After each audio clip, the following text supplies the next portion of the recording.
Hello বন্ধুরা, কেমন আছো তোমরা সবাই? আশা করি ভালো আছো। আমরাও ভালো আছি। দেবাসিতি 9749 তোমাদেরকে ওয়েলকাম জানাই।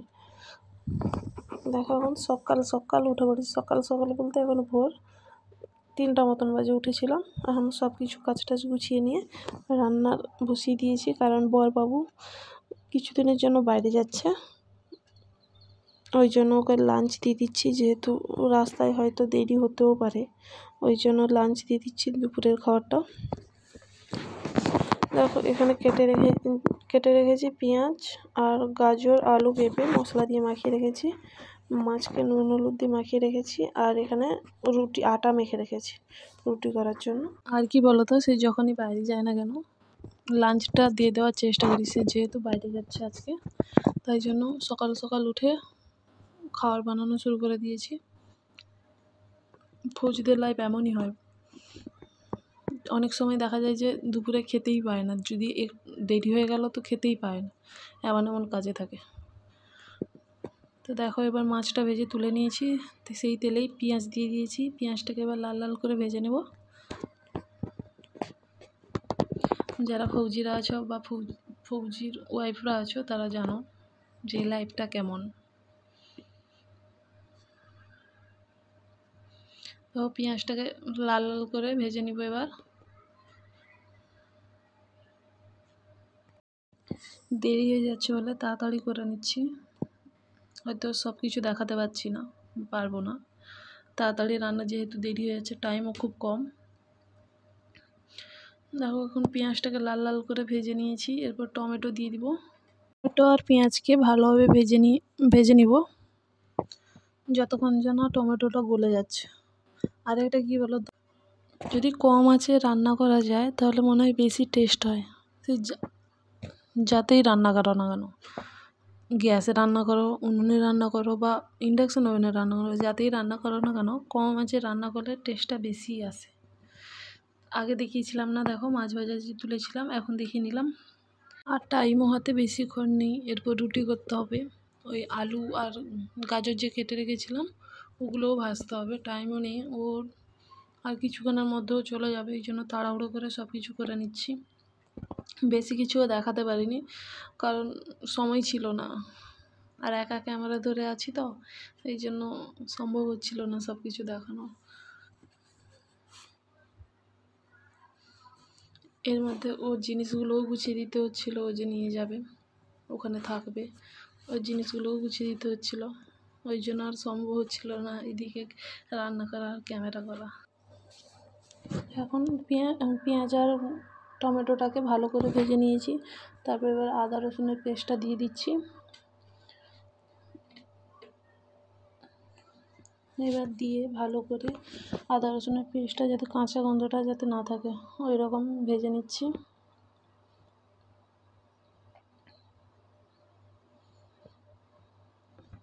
তখন ভালো করে ভেজে নিচ্ছি। মাছটা একটু কমই রেখেছি, কারণ পুড়ে যেতেও পারে, ওই জন্য।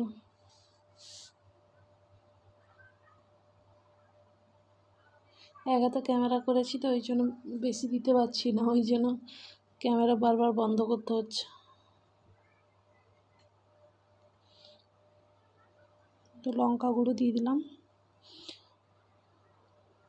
লঙ্কা গুঁড়োটা ভালোভাবে মিশিয়ে নেব।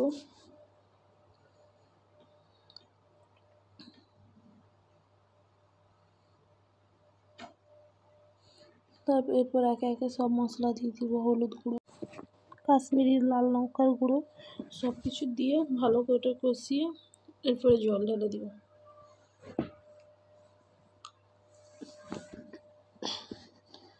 যারা ফৌজির ওয়াইফরা আছো, কোয়ার্টারে যারা আছো, তারা জানবে যে ফৌজিদের লাইফ কেমন। যারা বাড়িতে আছো জানো,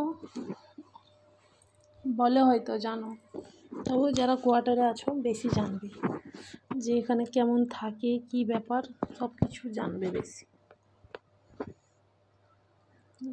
জল দিয়ে একটু ভালো করে মশলাটা কষিয়ে নিচ্ছি।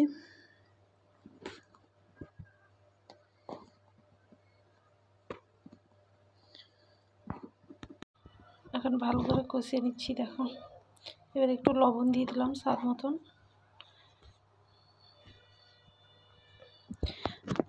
জানো তখন যখন মিক্সিতে পেস্ট করছিলাম তখন ভাবছিলাম 3টার সময় কোয়ার্টারে সবাই না উঠে পড়ে, যা মিক্সির আওয়াজ হচ্ছিল মনে হচ্ছে সবাই উঠে পড়বে। তখন ঢাকা দিয়ে দিয়েছি একটু মশলা যাতে কষে যায় তাড়াতাড়ি, ওই জন্য ঢাকা দিয়ে দিয়েছি। ঢাকা দেওয়ার পর কালারটা এসছে দেখো। এরপর মাছগুলো দিয়ে দিব। মাছগুলো দিয়ে একটু ভালো করে মাছের সঙ্গে 1 মিনিটের মতন মশলা মাখিয়ে তারপর জল ঢেলে দিব।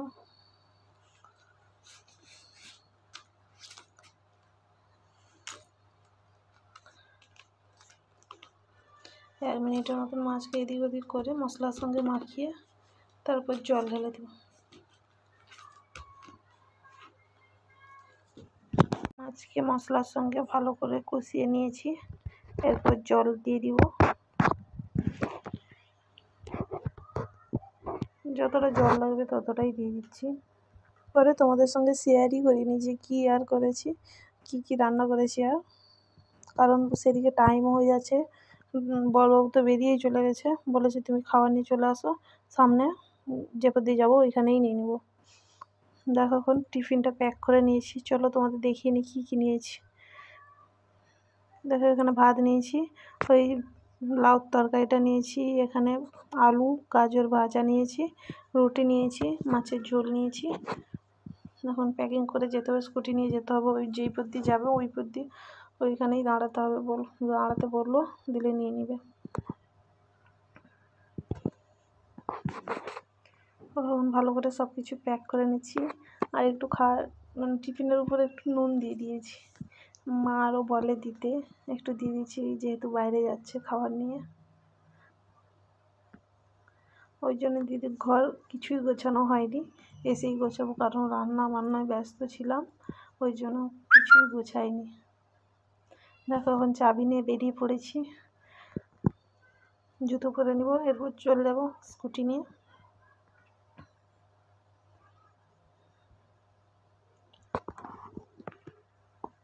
দেখো এখানে বলছিলাম চলো যাওয়া যাক, টিফিন নিয়ে বেরিয়ে পড়েছি, বড়বাবু ফোন করলেই বেরিয়ে যাব।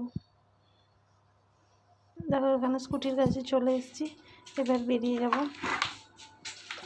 আর এখানে তো সেফটি ফার্স্ট, হেলমেট না পরলে তোমাকে কোথাও যেতে দিবে না। তখন দিয়ে চলে এসেছি, সকালে এসেই ঘুমিয়ে গেছিলাম, আর কোনো ভিডিও করা হয়নি। সকালে ঘুম থেকে উঠে তারপর সব কিছু কাজবাজ কমপ্লিট করেছি, ঝাড়ু দেওয়া, বাসন মাজা, আরও সব কিছু কমপ্লিট করে, যেহেতু রান্না একটু বেশি করে নিয়েছিলাম তখন রান্নাগুলো ছিল, তাই জন্য রান্না করিনি। দেখো মেয়ে বেরিয়ে গেছে, একটু দরজা খোলা থাকলেই নিচে বেরিয়ে যায় খেলার জন্য।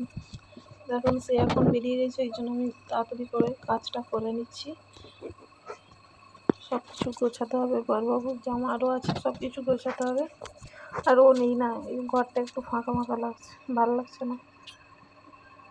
বাড়িতে টাইমে এলেও আসতো না দুপুরে, কদিন আসবে না, দেখতে পাবো না, ওই জন্য মনটা একটু খারাপ লাগছে।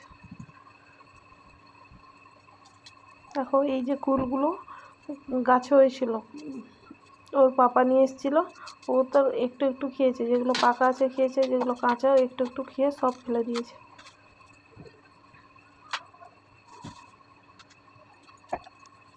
দেখো ঘরটাও পরিষ্কার করে নিয়েছি, এরপর বিছানা গুছিয়ে নিব, কারণ কিছুই করা হয়েছিল না, রান্নার জন্য কিছুই করিনি, যে না বিছানা গুছিয়েছি না ঘর গুছিয়েছি, কিছুই করিনি, কারণ জানি তাকে দিয়ে দিলে, তাড়াতাড়ি করে দিয়ে দিলে ও নিয়ে যেতে পারবে, দেরি করলে এগুলো করে উঠে রান্না করতে গেলে দেরি হয়ে যাবে না, ওই জন্য এগুলো রেখে দিয়ে প্রথম রান্না করে নিয়েছি।